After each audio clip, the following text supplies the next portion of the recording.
ఇండియాలోనే పుట్టి పెరిగారు, ఇక్కడే చదువుకున్నారు. ఇక్కడి భాషలు, సంస్కృతి, జీవితం అన్నీ తెలిసినవే. అయినా చట్టం ముందు మాత్రం వారు భారతీయులు కాదు. పాస్పోర్ట్ కావాలంటే తిరస్కారమే ఎదురవుతుంది. దేశం విడిచి వెళ్లాలంటే ఐడెంటిటీ ఉండదు. ఈ విచిత్ర పరిస్థితిని ఇప్పుడు సుప్రీంకోర్టు ప్రశ్నిస్తోంది.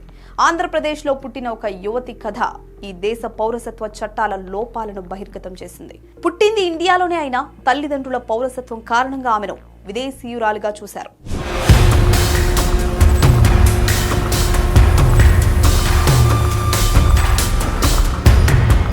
ఆమె పేరు రచిత ఫ్రాన్సిస్ జేవియర్.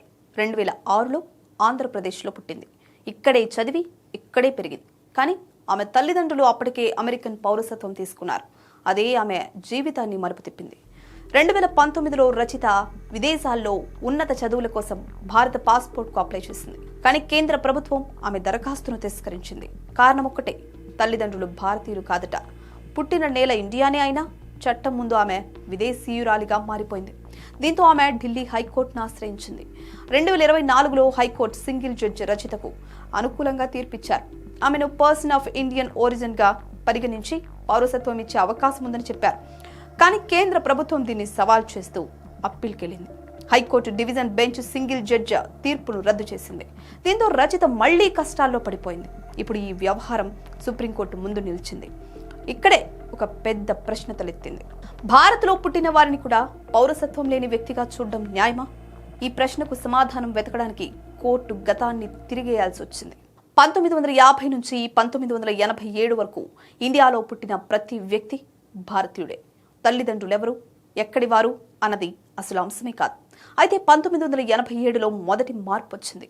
అప్పటి నుంచి తల్లిదండ్రుల్లో కనీసం ఒకరు భారతీయుడు అయి ఉండాలనే నిబంధన పెట్టారు. 2004లో ఈ రూల్ను మరింత కఠినతరం చేశారు. ఇద్దరు భారతీయులే కావాలి, లేదా ఒకరు భారతీయుడై మరొకరు అక్రమ వలసదారు కాకూడదని షరతులు పెట్టారు. భద్రత, అక్రమ వలసలు అనే భయాలు ఈ మార్పులకు కారణంగా చెప్పారు. కానీ అదే సమయంలో గ్లోబలైజేషన్ పీక్ స్టేజికి చేరుకుంది. విదేశాలకు వెళ్లిన భారతీయులు లక్షల్లో ఉన్నారు. వారి పిల్లలు భారత్లో పుట్టి పెరిగారు. కానీ చట్టం మాత్రం వారి జీవితాలతో కలిసి ముందుకు రాలేదు. దీంతో రచిత లాంటి పిల్లలు ఒక విచిత్ర స్థితిలో చిక్కుకున్నారు. ఈ దేశంలో పుట్టి ఈ దేశంలోనే జీవించారు. కానీ దేశం మాత్రం వారిని తన వాళ్లుగా అంగీకరించడం లేదు.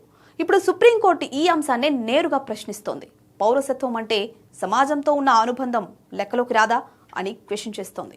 సుప్రీంకోర్టు మాట కేవలం రచిత కోసమే కాదు, భవిష్యత్తులో భారత్లో పుట్టే వేలాది మంది పిల్లల భవిష్యత్తు కోసం. ఈ లెక్కను చూస్తే సుప్రీంకోర్టు ఇప్పుడు పరీక్షించేది చట్టాన్ని మాత్రమే కాదు, ఈ దేశం తన పిల్లల్ని ఎలా చూస్తుంది అన్న దాన్నే కూడా గమనించాలి.